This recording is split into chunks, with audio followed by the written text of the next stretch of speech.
So the very famous shloka of Bhagavad Gita, very revolutionary. It can create a revolution in society. Krishna is saying here, if you go to any devata, accept him. That means your heart is stolen of material desires. If you look deeply, it's true for all of us. Because if you are depending on anything, just like go to a doctor, doctor may give some treatment, but you're not depending on him.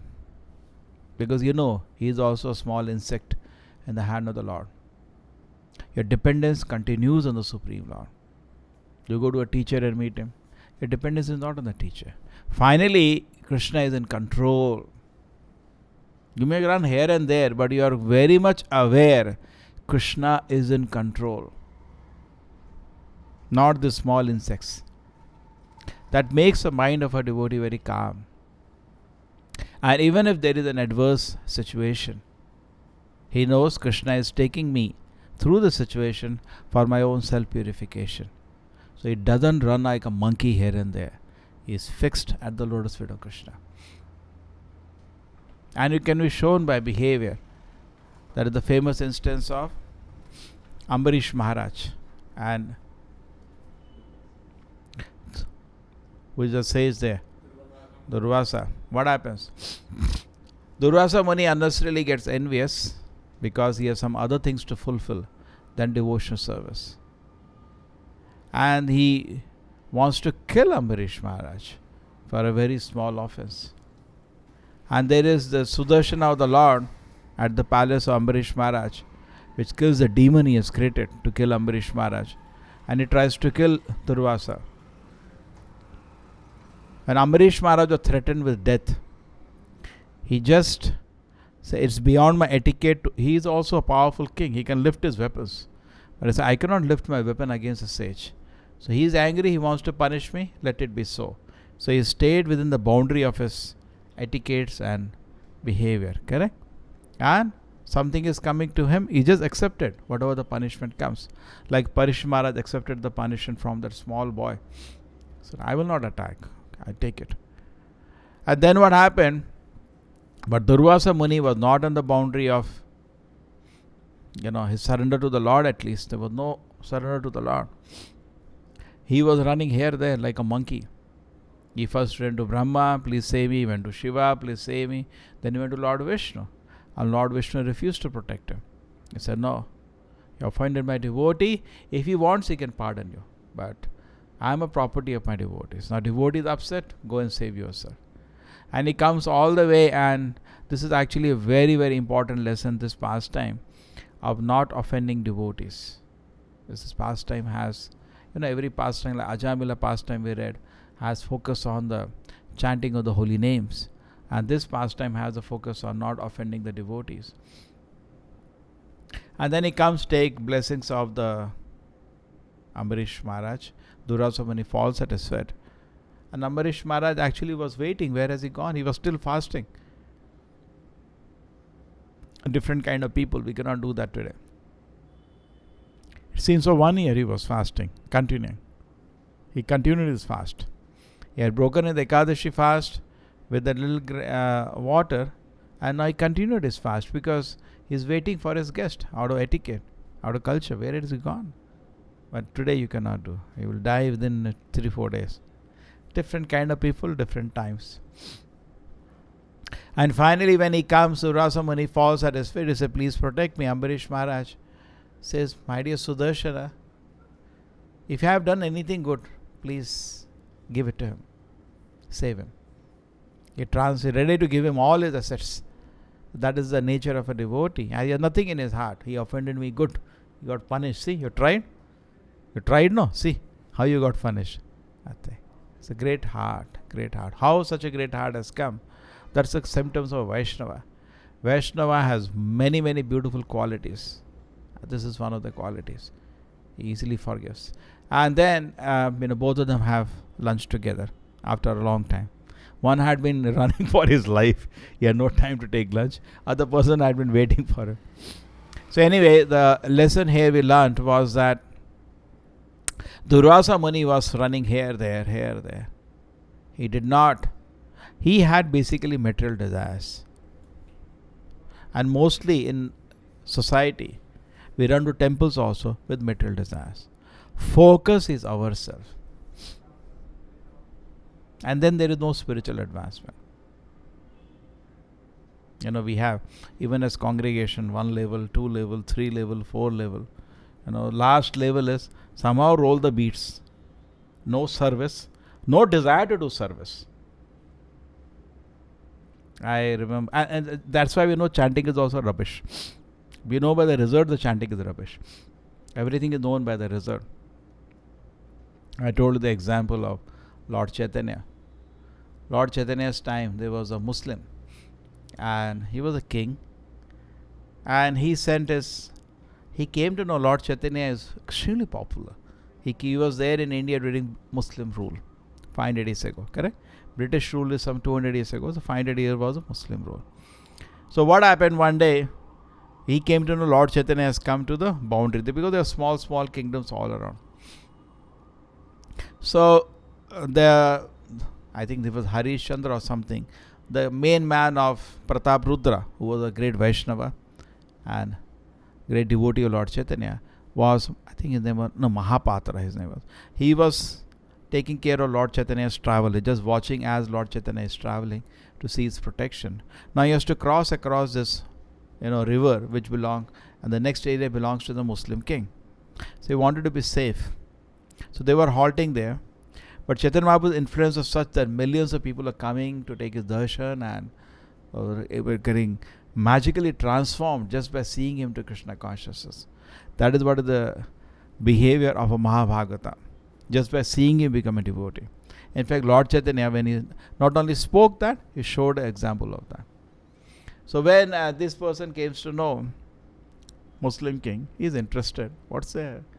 He said, when I distribute charity on the street, so many people gather. Correct? King sometimes will distribute, a large crowd gathers. Why people are gathering around him? What is he giving? Because naturally they are going. There are no force. So he becomes interested. So he sends one first, his spy, just find out what's happening. The spy sees Lord Chaitanya and he starts, Hare Krishna, Hare Krishna, Hare Krishna, Hare Krishna. And he comes to the king, Hare Krishna, Hare Krishna. He said, what happened to you? The king was intelligent. So he had one more person they used to call Gupta. The whole Gupta caste in North India, Gupta. Gupta means khas. I think they were used by kings also. They will be maybe top level secretaries or clerks. They were spies previously. Therefore उनका नाम गुप्त बन गया. ठीक है. Gupta. There is a community called Gupta. Gupt. So anyway, he sent. I thought it is that Gupta is same anyway. So he sent, maybe they were kayastas or clerks. He sent them. He sent one his very close associate. Just find out what's happening. There's something interesting there. This person also sees Lord Chaitanya. Hare Krishna, Hare Krishna, Hare Krishna. Just seeing him, not talking anything. Just seeing Hare Krishna, Hare Krishna, Hare Krishna. And he comes running. He said, this is serious. I want to see this person. This looks to be something, some great saint. I'm interested to see him. Got 2 times. It's confirmed now. There is something. He's able to influence his people. So then, personally, the king goes. And when the king goes, he sees Lord Chaitanya. He talks to Mahapatra, can I come? He said, but don't bring any weapons. Come without weapons? Definitely. Anybody is welcome to have darshan of Lord Chaitanya. So he comes without weapons with his few associates. No black cat commandos are there, but no weapons. They can only fight like this. So they come and they see, he sees Lord Chaitanya. He also starts chanting Hare Krishna, Hare Krishna. Even though he's a Muslim king. And he comes near Lord Chaitanya and he says, how do I serve you? So Prabhupada writes a very long purport there. And he says, the proof of chanting Hare Krishna is service. I want to serve. I remember, now this is not to glorify ourselves. When I went to temple first time, 1992, when I used to find time, first thing I used to ask in the temple, is there some service I can do? Can I do some service? Can I? That shows I am chanting. Because chanting develops faith. And very word, the Hare Krishna, Krishna Krishna, Hare Hare, Hare Rama, Rama Rama, Hare Hare. That mantra means I want to do service. Lord, how can I serve you? Correct? So this is what the mantra means. So if I am not developing desire to do service to Krishna, that means the chanting is bogus. I'm hearing some sound vibration, or you may be chanting very nicely, Lord is not accepting your chanting. Because the desire to serve Krishna is under the purview of Yogamaya. It is not under the purview of Mahamaya. You understand? Service to Krishna, just like we were discussing that day in the Bhagavatam, that honey, Yamaraj was talking about honey at the lotus feet of Krishna. Now what honey? We can't see any honey.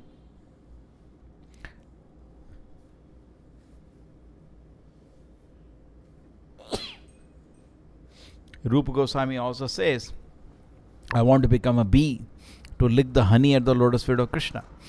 But what is that honey? It's under Yogamaya Paryo. The desire, intense desire to serve the Lord. So service to Krishna is not a sentiment. It is not a hallucination. It's when we become a devotee, it awakens in the heart my desire. Can I do some service to Krishna? You understand? So service to Krishna is actually done under spiritual domain. But this desire will not awaken if I am not following the rules and regulations sincerely. Correct? Then the process will not work. Under 4 regulated principles, you chant Hare Krishna in a even that should be Hare Krishna chanting should be done in a proper attitude. Then when the Lord accepts the chanting, very nice. Therefore, the chanting is done on the order of Vaishnavas. Even the chanting we don't do on our own initiative. Nothing should be done in our own initiative. You are saved from Maya immediately. All sense gratification happens on your own initiative. Let me see a movie. It's your own initiative. Let me do sense gratification. Own initiative. Correct? Let me drink. Your own initiative. You see, when Yudhishthira Maharaj, when the war was over, what did he do? He felt that he is not fit to rule the world. Why? Because so many people are dying. And then Krishna instructs him, no. It was the war was fought on my order. There is no sin for all of you. Okay? Krishna takes the responsibility. Pandava never wanted to fight. Krishna pushed them to fight this war. Even Bhima was asking about some peace before the war. When they were at Virat, and Draupadi was shocked. Everybody was actually, you can leave it, chala. But Krishna said, no, they are crooks. Basically, Krishna, as I say simply, had given death penalty to the Kauravas. It was all over. Supreme Judge had decided. Now it has to be executed. He wanted his servants to execute it. Correct? It was not that they would have survived anyway. Krishna had decided to punish them with death penalty for what all they had done. So, what is the point I wanted to bring? So it goes on. क्या कोई नहीं सुन रहा क्या? हाँ? Yes. क्या सो रहे हैं क्या सब लोग? So what happens is that when the war is over, Yudhishthira Maharaj says that how can I take up the throne? Because of me so many people are dying. So Krishna instructs him, it's not true. You fought war on my order, so it's fine. Still his heart was paining. No, what is special in me? He was ruling very well, Duryodhana. Simply just because of he was taking fault on himself. He was accepting the responsibility. Mark of a gentleman. Yes, because of me it has happened. Correct? People never accept responsibility.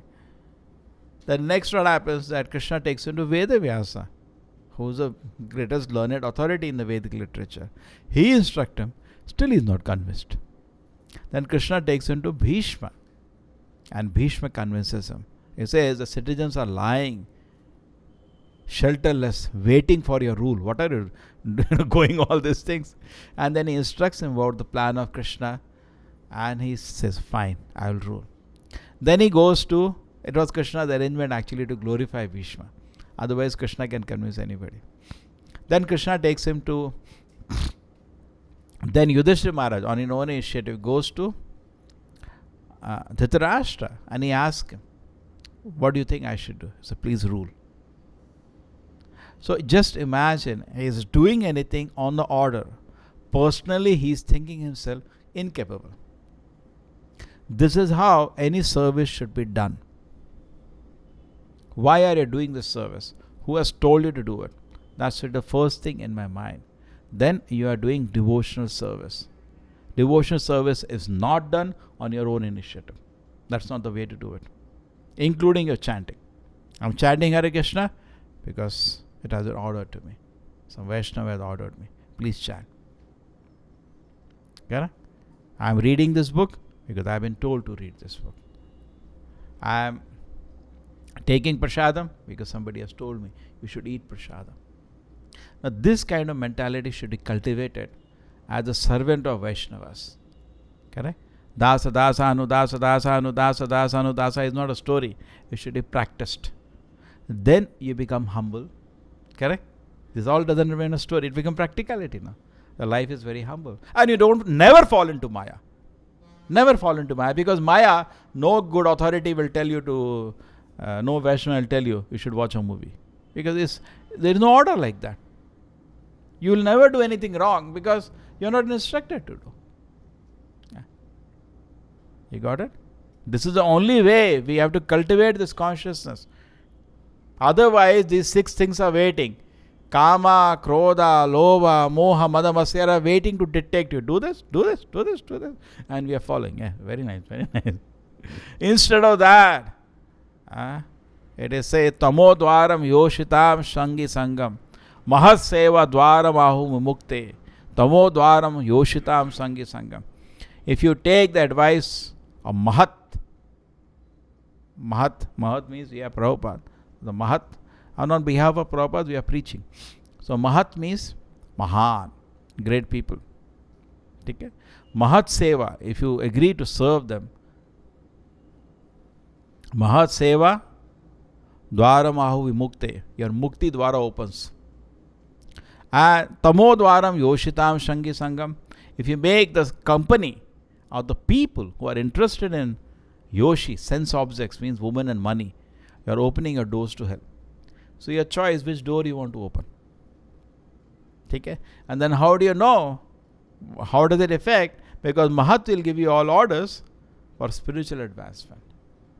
Okay? He has nothing to gain. When Prabhupada is telling you chant Hare Krishna, there is nothing to gain from it. Or Vaishnavas are telling you please chant Hare. What they are gaining, it's for your good. So when they tell that, you obey all the directions, you advance. Therefore we come to know who is serious. Serious means he is leading the life as governed. Srila Prabhupada ki, Bhagavad Gita ki.